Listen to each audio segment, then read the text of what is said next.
أعوذ بالله من الشيطان الرجيم. بسم الله الرحمن الرحيم.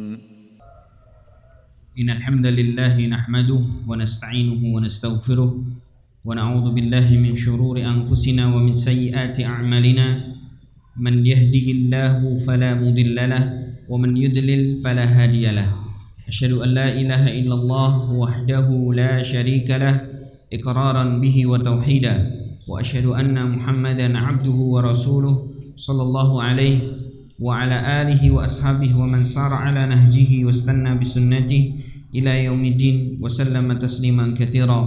يقول الله تعالى في كتابه العزيز: يا أيها الذين آمنوا اتقوا الله حق تقاته ولا تموتن إلا وأنتم مسلمون. يا أيها الناس اتقوا ربكم الذي خلقكم من نفس واحدة وخلق منها زوجها وبث منهما رجالا كثيرا ونساء واتقوا الله الذي تساءلون به والأرحام إن الله كان عليكم رقيبا. يا أيها الذين آمنوا اتقوا الله وقولوا قولا سديدا يصلح لكم أعمالكم ويغفر لكم ذنوبكم ومن يطع الله ورسوله فقد فاز فوزا عظيما. أما بعد فإن خير الكلام كلام الله وخير الهدي هدي محمد صلى الله عليه وعلى آله وسلم وشر الأمور محدثاتها فإن كل محدثة في الدين بدعة وكل بدعة ضلالة وكل ضلالة في النار.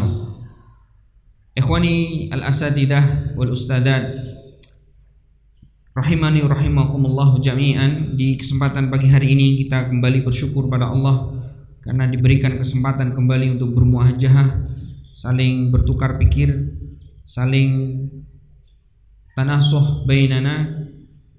Di kesempatan pagi hari ini insyaallah taala, setelah kemarin kita sudah membahas perkara yang sangat penting dalam kehidupan kita, menjadi seorang pendidik, menjadi seorang mudarris, menjadi seorang murabbi yang mentarbiyah anak-anak kita, menjadi seorang muallim yang memberikan ajaran kepada anak-anak kita kebaikan yang datangnya dari Al-Quran dan Sunnah, adalah merupakan perkara yang kemarin kita bahas terkait tentang keikhlasan. Keikhlasan bagi seorang dai, keikhlasan bagi seorang pengajar, bagi seorang dai, ini adalah merupakan prinsip yang sangat-sangat penting untuk semua kita memperbendarai diri kita dengan keikhlasan kepada Allah Subhanahu wa taala. Karena sungguh sebagaimana Allah Subhanahu wa taala ingatkan perkara ikhlas yang kemarin sudah kita singgung, bahwa Allah Subhanahu wa taala tidak akan pernah menerima amal-amal kita, karya-karya kita, manakala di dalamnya tidak terkandung unsur keikhlasan kepada Allah Subhanahu wa taala. Kerugian yang kemudian akan didapatkan oleh para dai, oleh para pengajar akan berkali-kali lipat lebih daripada kerugian yang didapatkan oleh mereka-mereka yang bekerja dalam urusan-urusan dunia. Kenapa?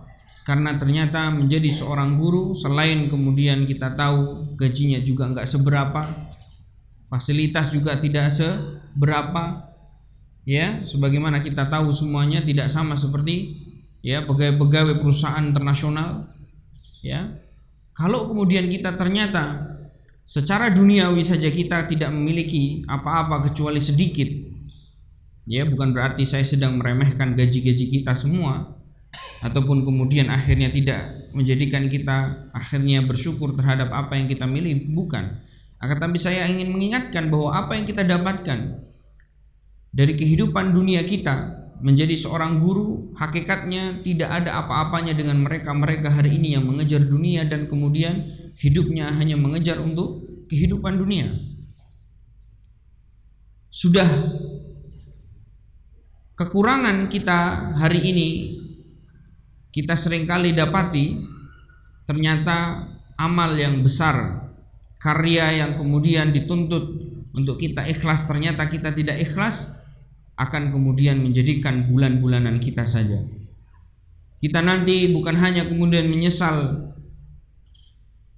di dunia, akan tetapi juga kita tahu bahwasanya penyesalan ketika kemudian kita melakukan karya, yaitu mengajar, menjadi seorang dai, menjadi seorang murabi untuk anak-anak kita, tidak ikhlas, maka ternyata nanti insyaallah ya kesengsaraan dan penyesalan yang sangat besar ketika nanti kita menghadap Allah Subhanahu wa taala.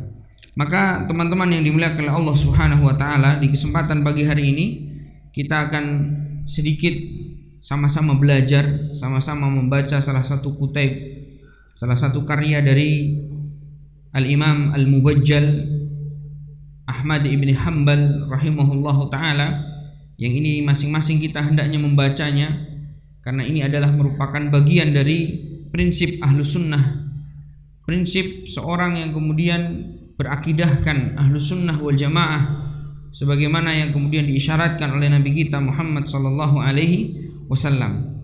Bersama kami ada satu kitab yang masyhur di kalangan para tulabul ilm, yaitu Ushulus Sunnah. Ya, kita tahu usul itu jamak dari asal, ya, yang maknanya adalah apa? Ma yubna alaihi ghairuhu. Yang perkara tersebut dibangun di atasnya perkara-perkara yang lain. Ini adalah usul. Adapun sunnah kita tahu ma yuqabbilu bid'ah, sesuatu yang kemudian berkaitan atau yang bertentangan dengan bid'ah. Pada kesempatan kali ini, sebelum nanti insyaallah taala kita buka sesi tanya jawab untuk para ustadz dan para ustadzah saling sharing pengalaman di pesantren, sharing pengalaman di sekolah kita, terlebih dahulu kita harus paling tidak mempelajari kitab ini sedikit insyaallah, di mana kitab ini ditulis oleh beliau Al-Imam Ahmad ibn Hanbal rahimahullahu ta'ala. Dan sebelumnya kita harus tahu pujian-pujian ulama kita terkait tentang beliau, ya. Dan salah satu ulama yang sangat menonjol yang pernah hidup di zaman beliau dan sekaligus menjadi guru dari beliau adalah siapa? Adalah Al-Imam Asy-Syafi'i rahimahullahu ta'ala. Beliau pernah menyebutkan Ahmad ibn Hanbal imamun fi sab'ati hisal. Imam Ahmad bin Hanbal itu adalah imamnya, ya, dalam 7 perkara. Beliau itu memiliki predikat imam dalam 7 perkara, yaitu imamun fi sunnah, imam dalam masalah sunnah. Ya, maksudnya adalah beliau adalah orang-orang yang jelas dalam sejarah mencatatkan adalah orang-orang yang mempertahankan akidah Ahlussunnah yang murni, yang dari Rasul kita sallallahu alaihi wasallam. Apa yang kemudian kita tahu dari beliau, perjuangan beliau terkait tentang membela sunnah, maka yang paling terkenal apa jemaah? Beliau mempertahankan sebuah akidah, sebuah definisi Al-Quran, di mana Al-Quran adalah kalamullah al-munazzal ila nabiyina sallallahu alaihi wasallam biwasitati Jibril muta'abbad bitilawatih wa annahu ghairu makhluk. Ini salah satu di antara yang diperjuangkan oleh beliau Imam Ahmad ibni Hanbal rahimahullahu ta'ala. Maka akidah Ahlussunnah wal Jamaah meyakini bahwasanya Al-Quran adalah firman Allah Subhanahu wa ta'ala yang diturunkan kepada Nabi kita sallallahu alaihi wasallam dengan wasilah Jibril. Apalagi kita hari ini para pengajar yang notabene Al-Quran harus tahu definisi Al-Quran, bahwa Al-Quran itu bukanlah makhluk. Jangan pernah kita berkeyakinan bahwasanya Al-Quran itu makhluk, ya. Tapi Al-Quran itu kalamullah al-munazzal ila nabiyina sallallahu alaihi wasallam, yang diturunkan kepada Nabi kita sallallahu alaihi wasallam biwasitati Jibril, dengan wasilah Jibril, muta'abbad bitilawatih, yang ketika seorang membacanya maka dia mendapatkan pahala. Berbeda dengan hadis qudsi, hadis nabawi dan athar para sahabat, itu berbeda. Sebagaimana Rasulullah SAW ingatkan, man qara'a harfan min kitabillah falahu hasanatun wal hasanatu bi asri amsalihha. Ini menunjukkan bahwasanya muta'abbad bitilawati. Al-Quran itu ketika ditilawahkan, dibaca maka itu adalah bentuk daripada ibadah kepada Allah Subhanahu wa taala. Bahkan spesifik Rasulullah SAW menyebutkan, ya, la aqulu alif lam mim harfun. Ya, tidak aku katakan bahwasanya alif lam mim itu sebuah satu huruf, bukan. Tetapi aliful harf wa lamul harf wa mimul harf, menunjukkan bahwasanya memang apa yang kemudian dibaca dari lantunan atau bacaan-bacaan Al-Quran, firman Allah Subhanahu wa taala, bernilaikan ibadah di sisinya. Makanya para ulama ulumul Quran menyebutkan bahwa Al-Quran itu muta'abbad bitilawati. Ya, muta'abbad bitilawati, dan itu disebutkan oleh para ulama kita termasuk di antara perbedaan antara Al-Quran dengan hadis qudsi. Karena hadis qudsi kita tahu juga merupakan firman Allah Subhanahu wa taala. Ya. Tetapi kenapa kita tidak boleh membaca hadis qudsi pada saat kita sholat? Kan sama-sama firman Allah. Alhamdulillahirabbil alamin sampai selesai, waladdallin. Amin, langsung Bismillahirrahmanirrahim misalkan dibaca ana idza dhanni abdi bi, gitu. Boleh enggak? Enggak boleh jemaah. Kenapa? Hadis qudsi. Memang itu adalah firman Allah, ya, maknanya dari Allah, tetapi lafadznya dari Nabi kita sallallahu alaihi wasallam, diriwayatkan oleh Nabi kita Muhammad sallallahu alaihi wasallam. Dan itu membedakan antara definisi dari Al-Qur'an maupun hadis qudsi. Ya. Nah, ikhwan fiddin, azani Allah wa iyyakum jami'an. Beliau ini adalah Imam Sunnah. Ya, bahwa Imam Ahmad bin Hanbal dikenal sebagai Imam Sunnah karena beliau mempertahankan, ya, di saat beliau menjadi seorang ulama, ya, menjadi sosok ulama yang karismatik dan digemari serta diikuti oleh ulama-ulama yang lainnya, beliau mempertahankan definisi tersebut. Di saat banyak kemudian, ya, pemerintahan yang kala itu susupi oleh akidah-akidah yang memahamkan kepada umat bahwasanya Al-Quran adalah makhluk, maka Imam Ahmad bin Hanbal lah yang mempertahankan definisi tersebut sampai beliau pun kemudian dipenjara, disiksa dan seterusnya. Maka beliau pun disebut oleh Imam Syafi'i sebagai Imamu Sunnah. Kemudian yang kedua juga disebut oleh Imam Syafi'i wa huwa imamu fil hadis. Beliau juga imam dalam masalah hadis. Makanya kita, ya, seringkali mendapatkan hadis-hadis yang diriwayatkan oleh beliau Imam Ahmad radhiyallahu atau rahimahullahu taala. Kemudian yang ketiga, imamun fil fiqh, yaitu imam dalam masalah fikih. Dan beliau adalah seorang yang faqih, dan perlu diketahui orang yang kemudian ahli hadis, ya, pasti dia adalah orang-orang yang faqih. Ya, kita tahu bahwasanya tidaklah disebutkan beberapa, bahkan hampir seluruh tatanan ibadah-ibadah yang ada, baik itu ibadah yang bentuknya sholat, ataukah puasa, haji, umroh, atau bahkan ibadah-ibadah yang ada dalam rumah kita, hubungan antara suami istri, hubungan antara anak dengan ayah dan ibu, ya, ketika kita buang hajat dan seterusnya, maka itu semuanya dibahas dalam masalah fikih tentunya.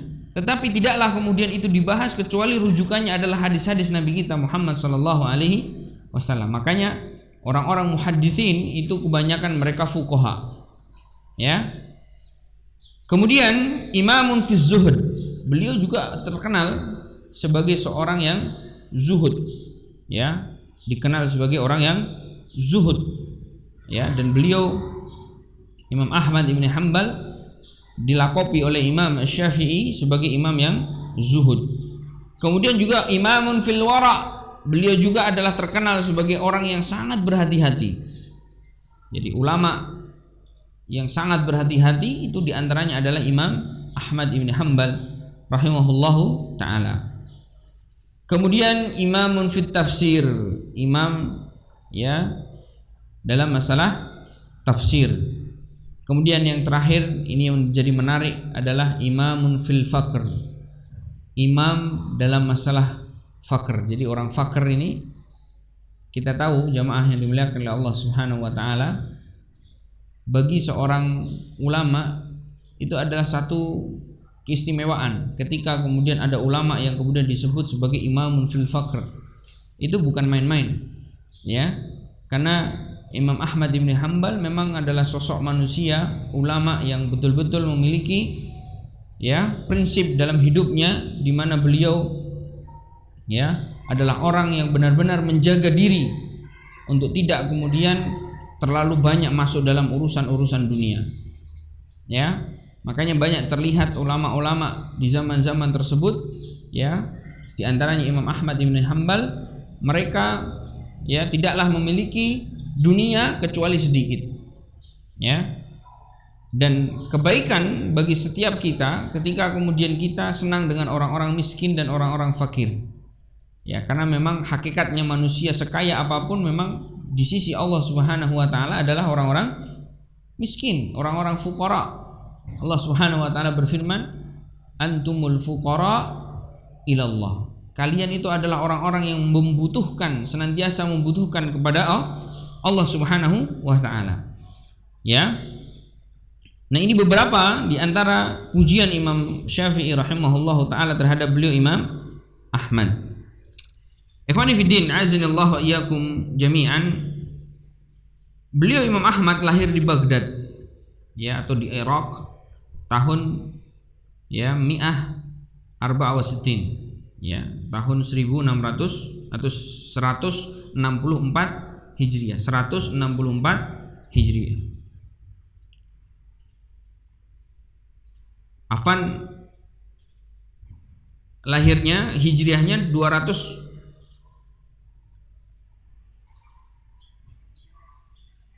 Siapa yang bisa menyebutkan? Beliau wafat tahun 241, berarti lahirnya tahun berapa itu beliau? Benar ya, 164 ya. Berapa usianya beliau waktu wafat? Ada yang bisa? Ustaz,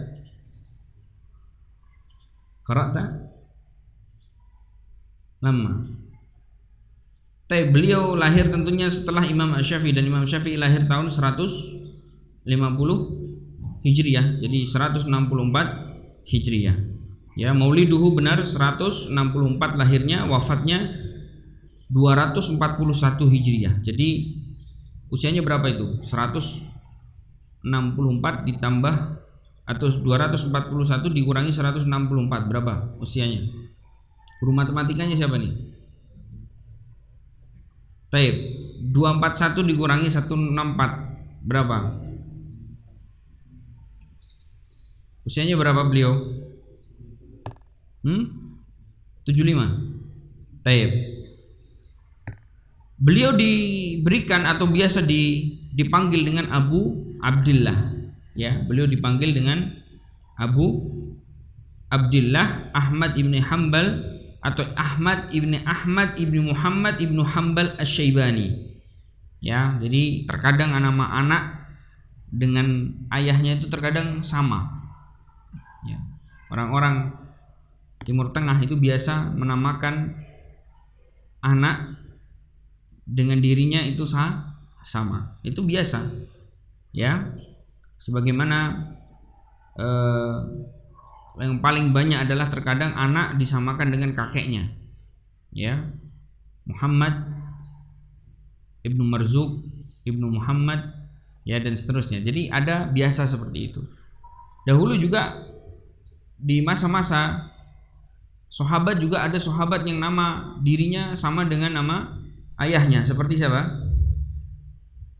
Abdullah bin Abdullah bin Ubay bin Salul. Hanya saja ayahnya orang munafik, ya. Nah, ikhwani fiddin, azanillahu wa iyyakum jami'an. Sedikit saya bacakan sebelum nanti kita buka tanya jawab. Salah satu di antara yang disampaikan oleh beliau, ini di antara perkara yang harus kita senantiasa ingat dan harus senantiasa kita perhatikan dalam aspek kehidupan kita, dalam beriman, dalam kemudian kita bermanhaj, dalam kita punya pandangan, ya, baik itu dalam pendidikan, ya, dalam dakwah, dalam rumah tangga dan seterusnya. adalah nasihat beliau Imam Ahmad yang disebutkan dan diceritakan oleh Abdus ibnu Malik al-Attar. Dari riwayatnya yang sangat panjang, nasab atau kemudian sanadnya yang begitu panjang disebutkan oleh Syekhul Imam Abul Mudhaffar Abdul Malik ibn Ali ibnu Muhammad al-Hamdani. Ini panjang sekali. Hadatsana Syekhu Abu Abdullah Yahya ibnu Abil Hasan ibnu Al-Banna. Qala akhbarana walidin Abu Ali Al-Hasan ibnu Ahmad ibnu Abdullah ibnu Al-Banna. Qala akhbarana Abul Husain Ali ibnu Muhammad ibnu Abdullah ibnu Bishran Al-Mu'addalu. Qala akhbarana Uthman ibnu Ahmad ibnu Sammak. Qala hadatsana Abu Muhammad Al-Hasan ibnu Abdul Wahhab ibnu Abdul Anbar qira'atan alaihi min kitabihi fi syahri Rabi'il Awwali min sanati 93 wa 200. Qala hadatsana Abu Ja'far Muhammad ibnu Sulaiman Al-Minqari Al-Basri bit-Tinnis. Qala haddatsani Abdus ibnu Malik al-Attar. Jadi ini yang menceritakan bahwasanya Ahmad ibn Hanbal berkata, sehingga kemudian dituliskan dalam kitab ini adalah Abdus ibnu Malik al-Attar. Qal sami'tu Aba Abdillah Ahmad ibnu Muhammad ibnu Hanbal yaqul. Aku mendengar bahwasanya Abu Abdillah Ahmad ibnu Muhammad ibnu Hanbal dia senantiasa berkata, usul sunnati indana. Disebutkan bahwa usul sunnah di sisi kami. Nah, indana di sini dikembalikan dhamirnya kepada kami. Nah, kami ini maksudnya siapa? Kami Ahmad bin Hanbal saja ataukah kami seluruh para ulama salaf? Maksudnya kami adalah guru-guru Imam Ahmad bin Hanbal, para ulama salaf terdahulu yang mereka berpegang teguh pada sunnah Nabi kita Muhammad sallallahu alaihi wasallam. Beliau mengatakan di antara yang kemudian menjadi usul sunnah di sisi kami para ulama salaf adalah at-tamassuku bima kana alaihi ashabu Rasulillah sallallahu alaihi wasallam wal iqtida'u bihim. Di antaranya adalah bertamassuk. Apa itu tamassuk? Tamassaka ya tamassaku. Apa artinya? Berpegang teguh. Bima kana alaihi ashabu Rasulillah sallallahu alaihi wasallam. Dengan apa-apa yang dahulu para sahabat juga senantiasa berpegang teguh. Jadi sahabat ini definisinya apa para ustazah? Siapa yang tahu definisi sahabat? Kan ada juga antum punya sahabat kan? Tapi yang dimaksudkan sahabat dalam kitab-kitab para ulama kita, dalam hadis-hadis Rasulullah itu sahabat definisinya apa? Man laqiya Nabi sallallahu alaihi wasallam mu'minan bihi wa mata ala dzalik. Yaitu orang yang beriman di masa Rasulullah SAW bertemu dengan Nabi Muhammad sallallahu alaihi wasallam dan wafat pun dalam keadaan beriman. Maka di sini kita bisa kemudian ambil kesimpulan di sejarah Nabi kita sallallahu alaihi wasallam ternyata memang orang-orang beriman di zaman beliau tidak semuanya dikatakan para sahabat. Sebagaimana Uwais Al-Qarni beriman dan masuk Islam di masa-masa Rasulullah masih hidup, tetapi beliau tidak termasuk sahabat. Kenapa? Lam yalqa. Karena tidak pernah bertemu dengan Nabi Muhammad sallallahu alaihi wasallam. Maka man laqiya Nabi sallallahu alaihi wasallam, siapa-siapa orang yang kemudian bertemu dengan Nabi Muhammad SAW, mukminan bihi, dia beriman dengannya Nabi Muhammad SAW, dengannya apa yang dibawa oleh Nabi SAW, dengannya apa yang didakwahi oleh Nabi SAW, ya wa mata ala dzalik, dan dia meninggal dalam keadaan yang demikian, maka ini disebut dengan sahabat. Makanya juga bukan hanya Uwais Al-Qarni, di masa-masa orang yang waktu itu sudah beriman tetapi kemudian tidak mendapatkan predikat suhbah, di antaranya adalah Raja Najasyi. Ya, Raja Najasyi masuk Islam di masa Rasulullah SAW masih hidup, tetapi tidak dikatakan sahabat karena tidak pernah bertemu dengan Nabi kita Muhammad sallallahu alaihi wasallam. Maka diterangkan oleh beliau, at-tamassuku bima kana alaihi ashabu Rasulillah sallallahu alaihi wasallam, yaitu berpegang teguh dengan apa yang mereka para sahabat dahulu berpegang teguh dengannya. Ya. Jadi kalau kita sekarang mau beragama, ya, lebih spesifik kalau kita sekarang mau mendidik, maka lihatlah pendidikan mereka para sahabat. Lihat contoh-contoh dari mereka para sahabat. Seperti apa mereka mendidik anak-anaknya. Seperti apa mereka kemudian mendidik para tabi'in. Maka semua tergambar dalam sejarah. Mereka adalah orang-orang yang sangat luar biasa di dalam mendidik, ya, untuk mengenalkan pada Islam. Maka ikhwani fiddin azanillahu iyyakum jami'an, wal iqtida'u bihim. Ya, iktida itu artinya mengambil toladan. Jadi kita kalau kemudian seorang guru nontonnya, mohon maaf, bukan penjelasan para ulama yang kaitannya dengan para sahabat, sehingga kita kemudian bisa mengenal para sahabat, tapi itu tidak dilakukan. Artinya malah kita menonton tontonan-tontonan yang hanya mempertontonkan manusia-manusia yang sama sekali mereka tidak pernah mendapatkan pujian dari Allah Subhanahu wa taala. Kita nonton sinetron, kita nonton film Korea, kita nonton misalkan, ya, tinju dan seterusnya. Maka ini perkara-perkara yang sebenarnya tidak ada manfaatnya untuk kita para pendidik. Maka yang demikian ini, ya, tentu ikhwani fiddin azanillahu iyyakum jami'an, perlu kita perhatikan bahwa kita ini harus menjadikan mereka para sahabat sebagai suri toladan. Ya. Bahkan ada satu ayat Al-Qur'an yang ini juga kaitannya dengan masalah ini. Apa? Laqad kana fi qasasihim ibratun liulil albab. Kisahnya mereka orang-orang terdahulu itu pasti akan bermanfaat bagi orang-orang yang mau berpikir. Ya. Kemudian watarkul mira'i wal jidali wal khusumat fid din. Ya. Maaf ini kelewatan, wal iqtida'u bihim watarkul bid'ah. Ya, yang selanjutnya adalah dan meninggalkan perkara bid'ah. Ya, bid'ah ini teman-teman mungkin sebagian sudah sangat tahu betul terkait tentang bid'ah. Apa definisi bid'ah secara bahasa dan apa definisi bid'ah secara istilah dan syar'an. Karena yang namanya kita para dai harus tahu definisi tersebut. Nggak boleh kita itu cuek terhadap definisi itu. Ya. Apalagi kalau kita belum paham terkait tentang makna daripada bid'ah, kita hanya sekedar ikut atau kemudian mendengar ustadz-ustadz yang lain ngomong itu. Kemudian satu ketika kita berhadapan dengan orang-orang yang kemudian mengutarakan sebuah statement, kamu tuh cuma bisanya bid'ahkan saja. Akhirnya kalau kita tidak tahu betul definisi bid'ah secara bahasa maupun syar'an dan tujuan daripada bid'ah kenapa diperingatkan oleh Nabi kita sallallahu alaihi wasallam, maka terkadang mungkin mental kita langsung down. Mentalnya langsung tidak berani. Ya sudahlah, saya daripada ya disalahin sama orang, saya tidak mau ngomong masalah bid'ah.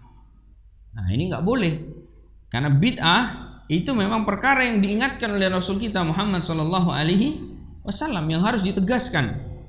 Hanya saja kita semuanya harus tahu definisi bid'ah secara utuh. Jangan kemudian kita semerta-merta langsung memahami semua yang di depan kita, pokoknya kita bid'ahkan, tidak sesuai dengan sunnah langsung dibid'ahkan, tidak sesuai dengan kitab kita bid'ahkan. Ini juga tidak benar. Seorang dai, seorang guru harus tahu definisi bid'ah secara autentik, ya, sehingga kita menjelaskan kepada umat, menjelaskan kepada murid itu dengan ilmu, ya. Tidak boleh setiap kita merasa alah wis dakwah, yang penting dakwahnya itu, yang penting anak-anak sholat, yang penting anak-anak nggak nyembah berhala, cukup Ustadz. Nah ini juga pemahaman yang keliru.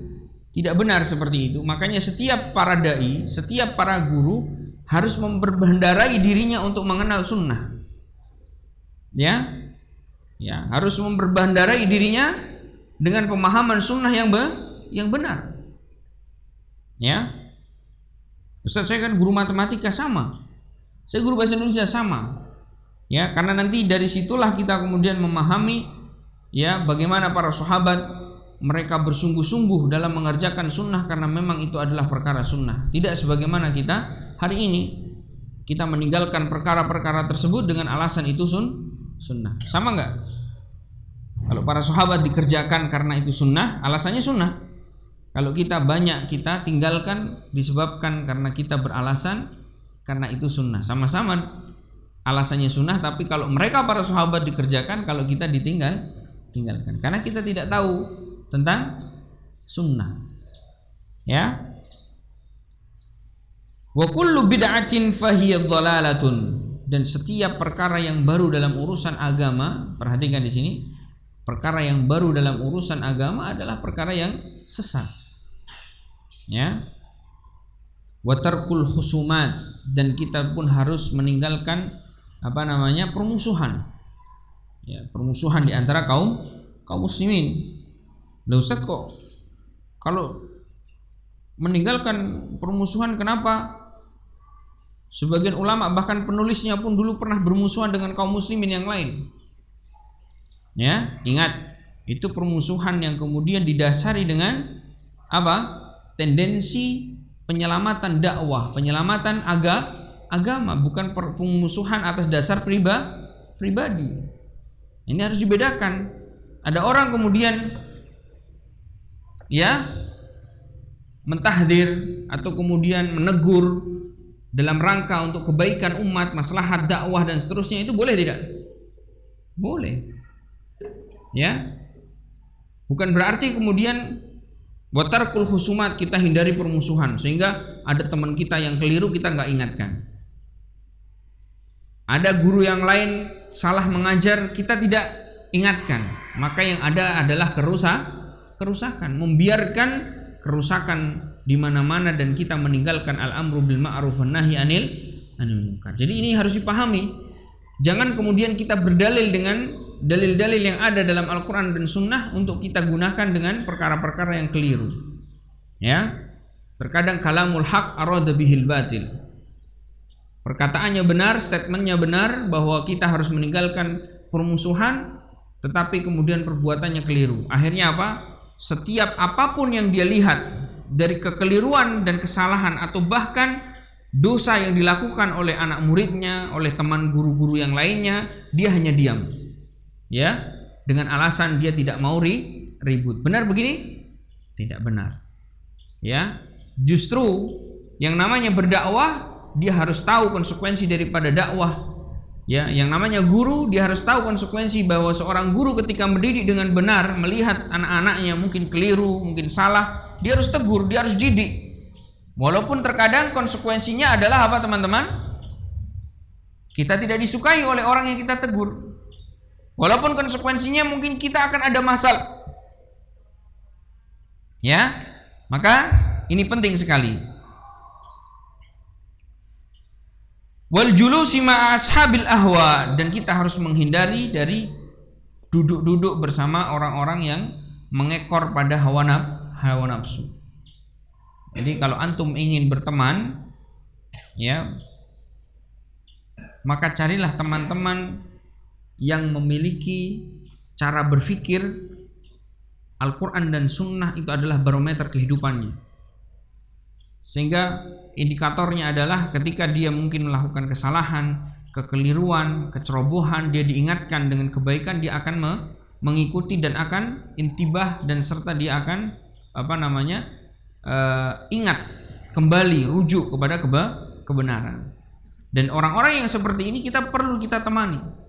Tapi ketika kemudian orang-orang itu jauh dari ciri-ciri demikian, indikator yang seperti ini, di mana mereka ketika diingatkan Allah, ya, maka ini perlu kita hindari, karena ini adalah di antara bagian dari untuk menyelamatkan agama kita. Berapa banyak di antara kita rusak agamanya ya disebabkan karena rusaknya kita dalam berteman. Ya, dan ini pernah digambarkan dalam satu tafsir Al-Qur'an ketika Allah Subhanahu wa taala berfirman wa yauma ya'uddu dzalimu 'ala yadayhi, di mana di hari ada orang yang menggigit tangannya. Orang ini menggigit tangannya karena saking nyesalnya dia. Ya, kisah dari seorang yang bernama Uqbah bin Abi Mu'id. Ketika Rasulullah SAW diundang, waktu itu Rasulullah SAW di awal-awal nubuwah beliau diundang ke rumahnya. Maka Uqbah ini waktu itu hakikatnya waktu itu masih dalam keadaan kafir. Tetapi Uqbah ini memang sosok manusia yang sebenarnya tidak pernah memusuhi Nabi. Ya, orangnya memang dasarnya baik. Ya, tetapi dia sangat-sangat dekat sekali sahabatnya, ya, punya sahabat karib yang bernama Umayyah bin Khalaf, tuan dari Bilal bin Rabah. Kisah yang mungkin antum semua sudah tahu, tapi saya ingin ingatkan bahayanya kita berteman dengan orang-orang yang memiliki hawa nafsu, yang memiliki orientasi dunia, yang memiliki orientasi kesyirikan ataupun kebid'ahan. Hati-hati, karena ini sangat berpengaruh. Karena terkadang inna fil bayani la sihra. Terkadang orang itu, antum tahu misalkan nih ada temen nih jelek misalkan, tapi antum sering sama dia. Ya, itu terkadang antum dengan sendirinya terhipnotis untuk antum bela dia. Kenapa? Karena dalam penjelasannya itu terkadang mengandung sihir. Maka berteman dengan orang-orang yang berpotensi buruk itu harus dihindari. Ya, apalagi kita jelas sekali bahwa Uqbah bin Abi Mu'id yang waktu itu mendatangi Rasulullah SAW, menyuruh Nabi SAW untuk makan dan minum di waktu walimah anaknya. Ya Muhammad, ala ta'kul tu'amana wa tashrab mashrabana. Ente enggak mau makan, enggak mau minum makanan dan minuman kami. Maka Rasulullah SAW tegas sekali mengatakan apa? Wallahi la a'kul tu'amak hatta tashhada an la ilaha illallah wa anni rasulullah. Saya tidak akan minum dan tidak akan makan sampai engkau bersyahadat. Maka dengan terpaksa dia bersyahadat. Dan perlu diketahui bahwa terkadang hidayah itu masuk, terkadang tidak diniatkan untuk dia mendapatkan hidayah. Ada orang kemudian datang ke masjid niatnya hanya ingin istirahat, tapi ketika dia di masjid sambil tidur-tiduran ternyata di dalam ada pengajian, akhirnya dia dapat hidayah. Ya. Dan Hamzah bin Abdul Muttalib termasuk salah satu sahabat yang masuk Islamnya tidak sengaja. Ya, Hamzah bin Abdul Muttalib masuk Islamnya tak tersengaja. Ya, tidak sengaja masuk Islam di saat dia diberitahu oleh orang lain bahwasanya anak dari saudaranya, karena Muhammad bin Abdullah sallallahu alaihi wasallam adalah anak dari Abdullah, sedangkan Hamzah ini adik dari Abdullah. Ya, tetapi beda ibu. Ya, menunjukkan bahwasanya istrinya Abdul Muthalib itu banyak. Dan kenapa Abu Thalib disebutkan dalam sejarah orang atau paman yang paling baik dengan Nabi, sampai-sampai dianggap seperti anaknya sendiri? Saya mau tanya, kenapa? Karena Abu Thalib itu satu kandung, satu ibu dengan bapaknya Nabi kita Muhammad SAW, Abdullah. Padahal pamannya Nabi SAW, saudara-saudara dari ayahnya banyak. Ada Abbas bin Abdul Muthalib, ya. Ada Abu Lahab bin Abdul Muthalib, ya. Ada juga Hamzah bin Abdul Muthalib, ya. Ada juga Sofiyah bin Abdul Muthalib, binti Abdul Muthalib, dan seterusnya. Tapi kenapa yang paling dekat adalah Abu Thalib? Karena Abu Thalib ini satu ibu dengan ayahnya Nabi kita sallallahu alaihi wasallam. Ya, satu ketika Hamzah diberitahu bahwasanya anak saudaranya Muhammad ini didolimi. Dan awalnya marahnya anak adalah karena tendensi keluarga. Ini keluarga ente ganggu. Akhirnya dibantu sama Hamzah bin Abdul Muthalib, ya. Diusir, dipukulin sama Hamzah bin Abdul Muthalib sehingga yang mengganggu Rasulullah SAW pergi semua. Sehingga ada pertanyaan dari mereka orang-orang kafir Quraisy, kamu membela Muhammad itu karena keluarga atau karena keislaman? Hamzah waktu itu spontanitas mengatakan karena saya bersyahadat, beriman kepada Muhammad ibn Abdullah Rasulullah. Ya, ini menunjukkan bahwasanya terkadang hidayah itu tidak disengaja. Makanya benar Allah Subhanahu wa taala berfirman apa? Innaka la tahdi man ahbabta walakin Allah yahdi man yasha. Ya. Nah, ini menunjukkan ikhwani fiddin azanillahu wa iyyakum jami'an, kalau kita menjadi seorang guru harus terus ya melakukan manuver-manuver dakwah.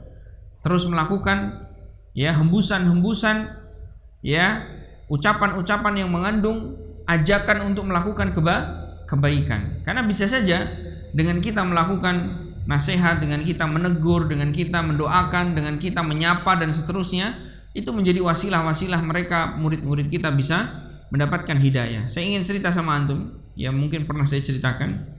Ada salah seorang ustadz yang orang Indonesia, kita dulu diajar di pesantren tidak hanya asatidah dari Indonesia, tapi juga yang kebanyakan dominan di kelas-kelas 3 tahun terakhir itu biasanya para syekh, karena mawatnya itu biasanya dipegang oleh mereka. Tapi ada seorang guru yang mengajarnya bukan di jam mengajar normal, tetapi di ekstrakurikuler soleh. Ya, jadi menghafal Qawaidul Arba, menghafal Ushul Sunnah, menghafal Nawaqidul Islam, menghafal Ushul Salasah dan seterusnya, itu beliau. Ya. Tapi subhanallah, nasihat-nasihat yang keluar dan sapaan-sapaan beliau yang kemudian diberikan kepada santrinya ternyata berefek positif. Ya. Bahkan tidaklah saya pernah dulu dinasihati oleh seorang ustadz sampai menangis terseduh-seduh kecuali oleh beliau. Ya, karena keikhlasan yang kemudian dilakukan oleh beliau hafizahullah taala. Jadi kita ikhwani fiddin azanillahu wa iyyakum jami'an tidak boleh menyanyiakan waktu menjadi seorang dai, karena bisa jadi la yahdiyallahu bika rajulan wahidan khairul laka min humrun na'am. Bisa jadi kita hari-hari mendapatkan unta merah karena kita memberikan hidayah petunjuk kepada santri-santri kita, ya. Ikhwani fiddin azanillahu wa iyyakum jami'an. Kemudian di sini tadi Uqbah bin Abi Mu'ayth diceritakan Diceritakan bahwasanya datang kepada Nabi Muhammad SAW dan bersyahadat, padahal nggak sengaja syahadatnya, tetapi berdasarkan tafsir para ulama kita, kalau dilihat dari apa yang Allah Subhanahu wa taala firmankan dalam ayat tersebut, maka hakikatnya Uqbah ini sudah masuk Islam secara benar. Ya, sudah masuk Islam secara benar. Karena dia sudah menyesali perbuatannya. Ya, dia sudah kembali ke kufuran atau kembali kepada kekufuran. Sehingga begitu kemudian Abu Jahal tahu bahwa Uqbah ini masuk Islam, maka disampaikan kepada Umayyah bin Khalaf, sungguhnya sahabatmu begini dan begitu. Maka datanglah Umayyah lalu kemudian mengatakan, wajhi li wajhika haram, wajahku dengan wajahmu haram untuk bertemu. Artinya pertemanan dan persahabatan kita putus. Dan disebutkan singkatnya adalah Uqbah ini diberikan syarat oleh Umayyah, kalau engkau masih pengen sahabatku, kalau ente masih pengen bersamaku, maka wallahi wajhika li wajhika haram hatta tabshuqa wajhah wa taltimu wajhah wa tasubbu dinah. Sampai engkau pukul wajahnya Muhammad, kau ludahi wajahnya, dan kau cela tuh agamanya Muhammad. Lihat, ini pertemanan, duduk bersama orang-orang ahlul ahwa itu seperti ini. Ini berbahaya, bisa merusak agama kita. Dan akhirnya itu pun dilakukan oleh siapa? Oleh Uqbah bin Abi Mu'ayth. Lalu ditamparlah Rasul kita sallallahu alaihi wasallam, diludahi wajah Nabi kita sallallahu alaihi wasallam, dan kemudian ya dicela agama Islam oleh Uqbah bin Abi Mu'ayth. Lalu kemudian ayat turun menjelaskan tentang orang tersebut. Ya, ini ikhwani fiddin azanillahu wa iyyakum jami'an. Yang demikian ini penting sekali, para ulama menasihatkan untuk kita tidak duduk-duduk bersama mereka, artinya bersahabat dengan mereka, dekat dengan mereka, enggak boleh. Ya. Karena dalam satu hadis disebutkan berteman dengan teman yang baik itu seperti kita berteman dengan penjual minyak wangi. Itu jelas sekali hadis yang seringkali kita dengar. Sedangkan orang-orang buruk itu diumpamakan oleh Nabi SAW seperti pandai besi. Paling tidak kita, kalaupun tidak terkena apinya, paling tidak kita terkena bau busuknya, ya. Nah, oleh karena itu beliau mengatakan wa tarkul husumati wal julusi ma'a ashabil ahwa.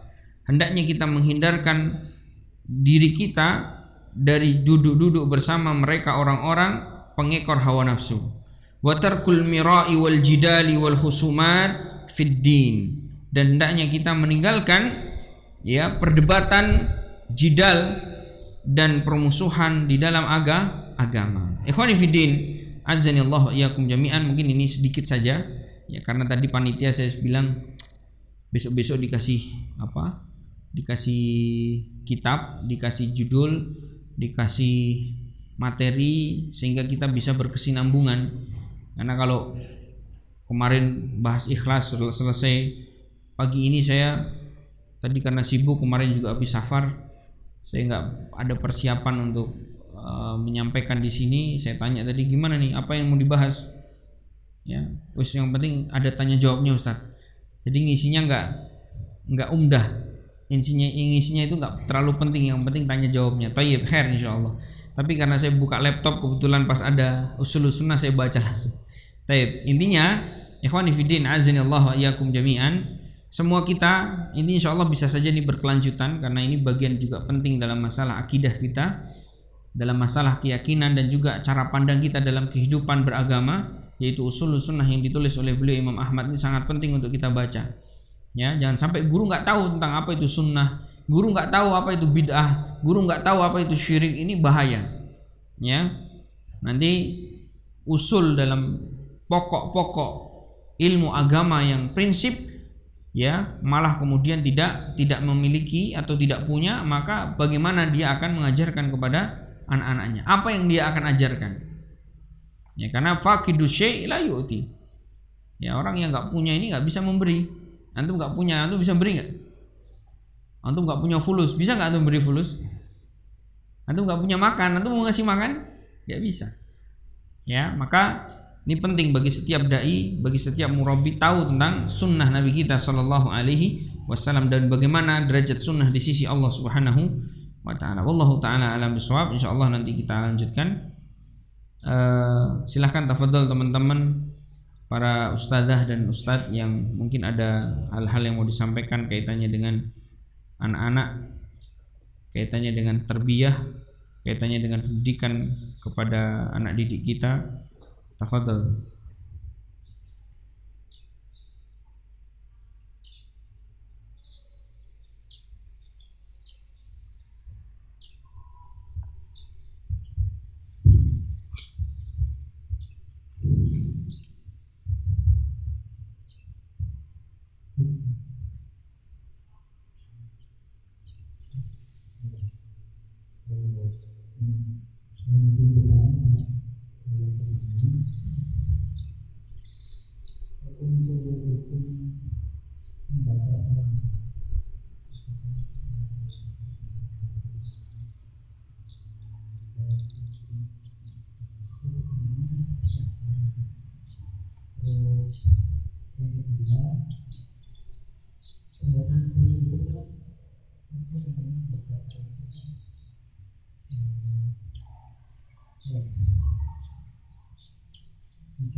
Alhamdulillah, salatu wassalamu ala Rasulillah.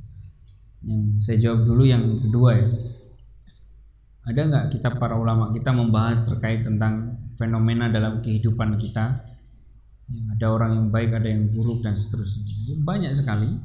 Tetapi tidak secara spesifik ada judul langsung seperti itu. Wallahu a'lam bishawab, saya nggak pernah membacanya. Tetapi yang jelas hikmah dari setiap generasi itu ada yang mungkin setiap angkatan itu ada yang baik luar biasa, ada yang kemudian pecicilan, susah diatur. Itu adalah sunatullah. Ya, saya pernah membaca salah satu tafsir dalam kitab Aisar Tafasir yang ditulis para ulama kita. Beliau pernah menyebutkan salah satu hikmah dari diciptakannya syaitan. Ternyata hikmah diciptakannya syaitan adalah di situ Allah ingin melihat kesabaran seorang mukmin, sikap rujuknya seorang mukmin kepada Allah. Allah juga akan melihat siapa saja yang kemudian kuat imannya, siapa saja yang mau berusaha untuk mengupgrade dirinya menjadi yang lebih baik, dan seterusnya. Banyak sekali hikmah-hikmahnya. Nah, guru ketika kemudian dihadapkan dengan orang-orang atau murid-murid yang tidak pernah ada masalah, maka dia ya tidur santai-santai, dan antum mungkin tidak akan duduk di majlis-majlis seperti ini untuk mendapatkan mungkin nasihat ataupun arahan serta masukan dari yang lain. Gampang murid-murid ku kira ono sing dablek aman kabeh. Pokoknya begitu datang antum langsung semua begini. Pokoknya itu yo namanya bukan pendidikan. Ya. Paham ya? Jadi memang kita tahu Rasulullah SAW pernah mengingatkan an-nasu kama'ani dhahabi wal fiddah. Manusia itu seperti barang tambang. Ya. Manusia itu seperti barang tambang. Ada yang jadi emas, ada yang jadi perak, ada yang jadi besi, bahkan ada yang mungkin jadi kotorannya, sisa-sisanya, nai-nainya itu. Ya. Nah, di sini kemudian menunjukkan kepada kita bahwa itu pun tidak boleh kemudian semerta-merta kita meremehkan kotoran-kotoran tersebut. Tidaklah emas itu menjadi indah kecuali karena adanya besi. Sudah waktu masuk zuhur. Jadi tidaklah emas itu menjadi indah dan mahal kecuali karena adanya besi. Tidaklah ustadz itu dikatakan pengajar yang baik, dai yang sabar, dai yang kemudian mendapatkan predikat-predikat tertentu di sisi Allah Subhanahu wa taala karena memang ada yang dia lakukan berupa menghadapi murid-murid yang susah diatur. Ya.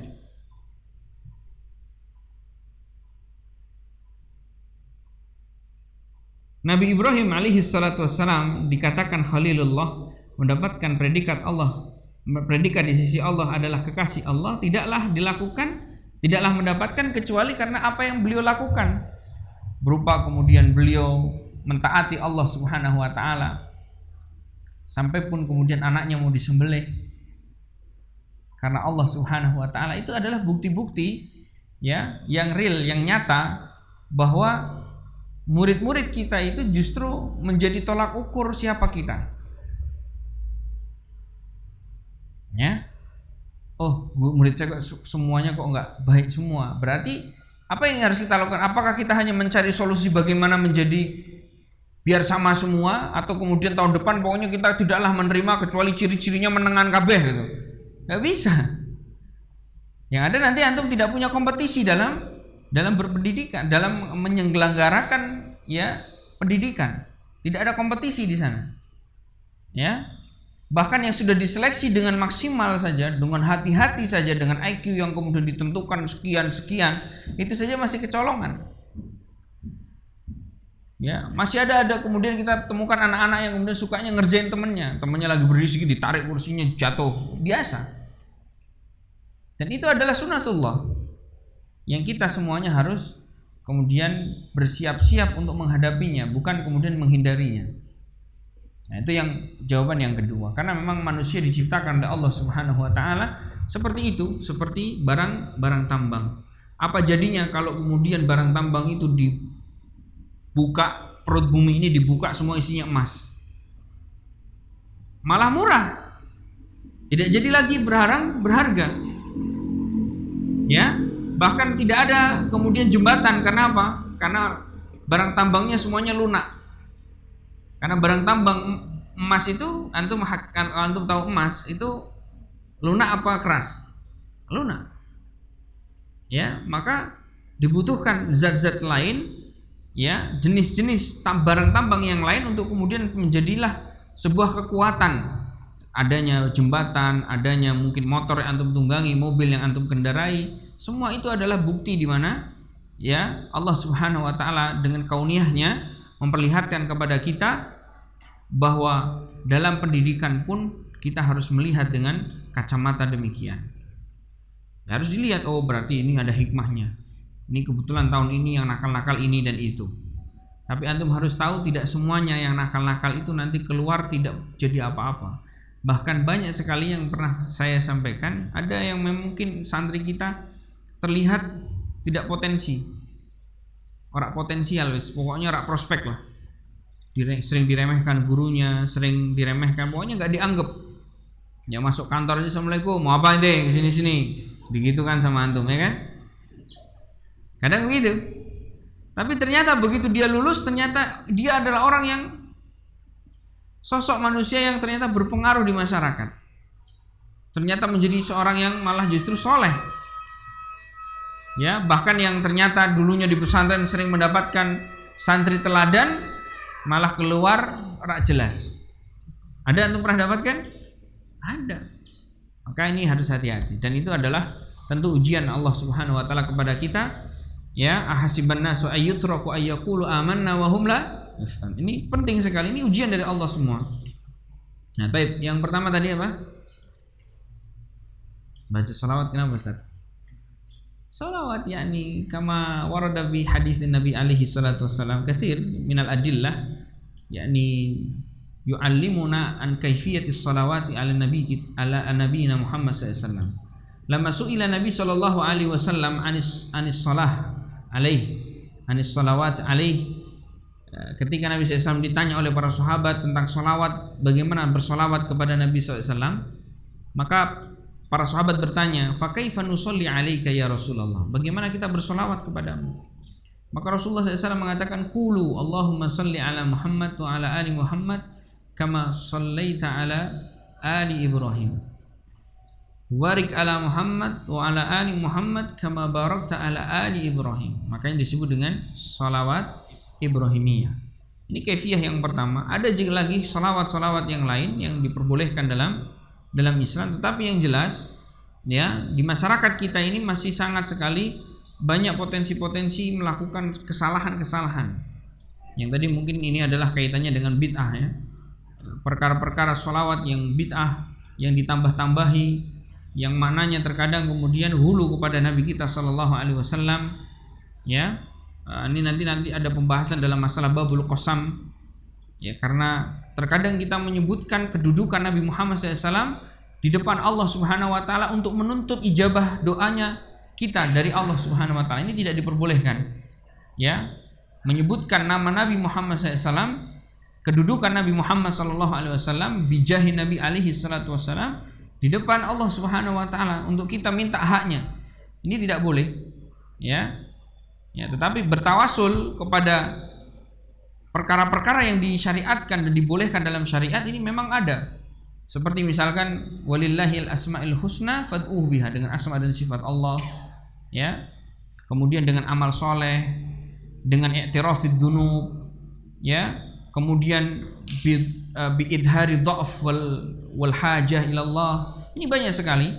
Tapi yang jelas di masyarakat kita itu salawat-salawat hari ini sudah menjadi menjadi perkara-perkara yang tidak bersih dari perkara-perkara bid'ah.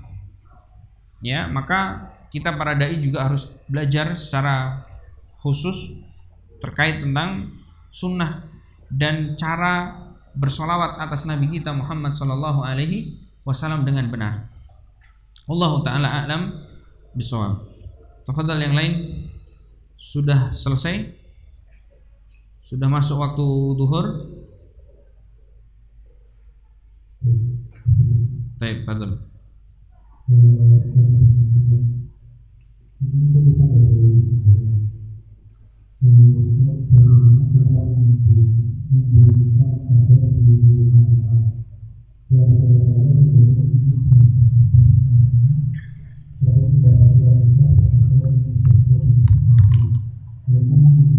Baik.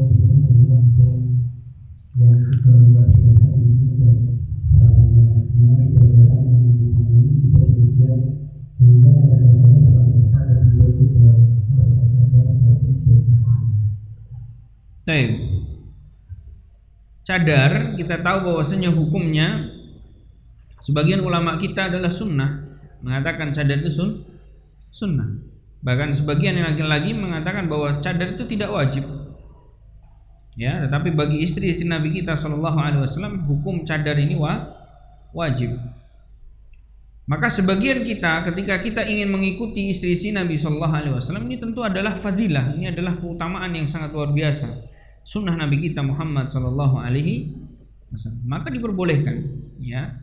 Dan hukum yang seperti ini dijelaskan oleh para ulama kita dengan detail bahwa wajib, intinya bahwa cadar itu bagi seorang mukmin atau mukminah tidak wajib. Ini harus dipahami, ya.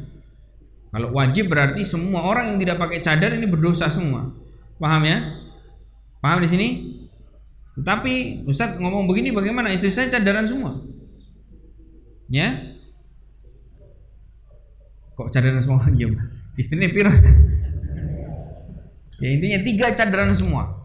Ya, kalaupun saya kemudian menjelaskan pada antum bahwa cadar ini tidak wajib, tapi saya wajibkan istri saya pakai cadar. Ya, berarti di sini menunjukkan bahwasannya ada unsur sesuatu yang antum harus pahami, bahwa perlakukan diri antum untuk menjadi hamba semaksimal mungkin menjadi orang yang taat kepada Allah, tapi antum berikan udzur kepada orang lain. Paham di sini? Jadi jangan pernah kemudian kita menganggap orang yang nggak pakai cadar berarti ini nggak sunnah nih. Orang nggak pakai cadar berarti ini melalaikan sunnah ini nggak cinta Nabi ini nggak nyontoh istri-istri Nabi ini. Nggak boleh begitu. Ya, paham di sini? Nah, tetapi yang bertanya bagaimana Ustaz membumikannya agar mereka suka cadar? Nah, maka ada satu kalimat yang antum perlu ambil, wahai para ummahat. Lisanul hal afdal min lisanil maqal. Sekali lagi, lisanul hal afdal min lisanil maqal. Dakwah dengan perbuatan itu lebih utama, lebih baik daripada dakwah dengan lisan. Ya. Apalagi ummahat ada di keluarga udah pakai cadar tapi tambah judes, tambah suka ngeremehin yang lain. Ya, sudah pakai cadar tapi malah kemudian nggak gerapya sama saudari-saudarinya, nggak supel, ngasih hadiah nggak pernah. Ya, saudarinya datang motornya mau jatuh malah cuman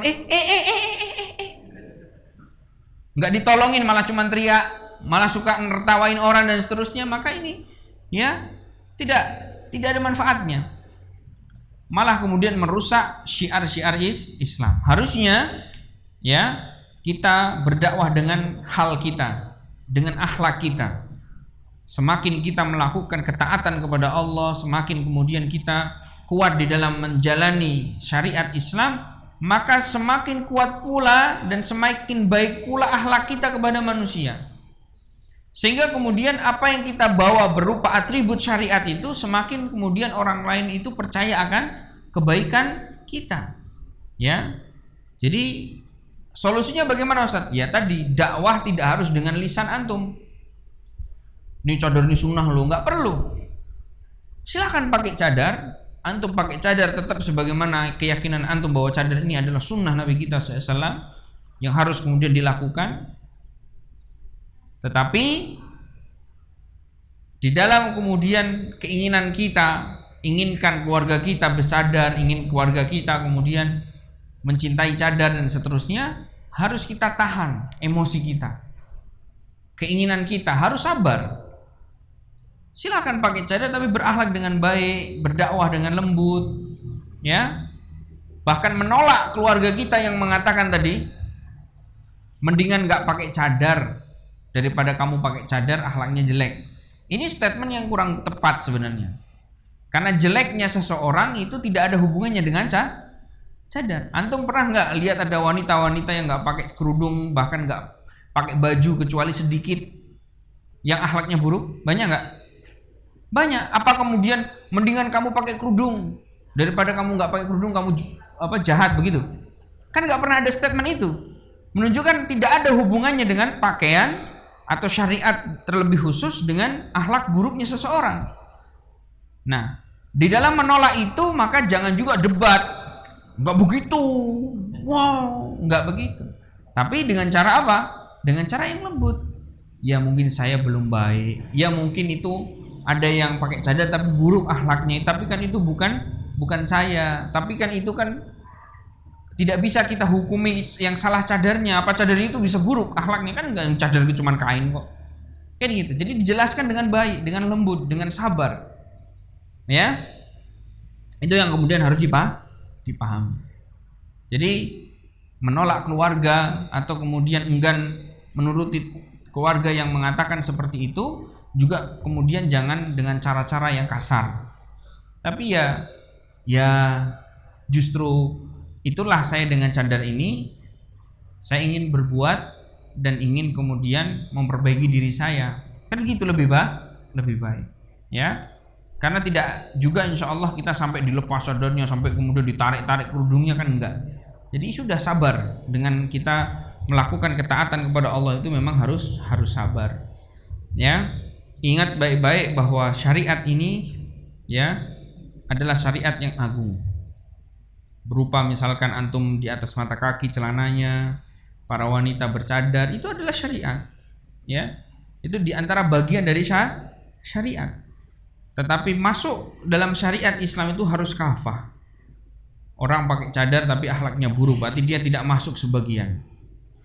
Orang sudah mungkin mengangkat celananya karena memang ini sunnah Nabi SAW, tetapi tidak baik akhlaknya kepada yang lainnya. Ini juga merupakan bagian dari tidak masuknya pada agama secara kafah. Makanya teruslah belajar, teruslah menuntut ilmu, teruslah untuk memperbaiki diri, berbenah diri untuk menjadi hamba-hamba yang secara kafah masuk ke dalam Islam.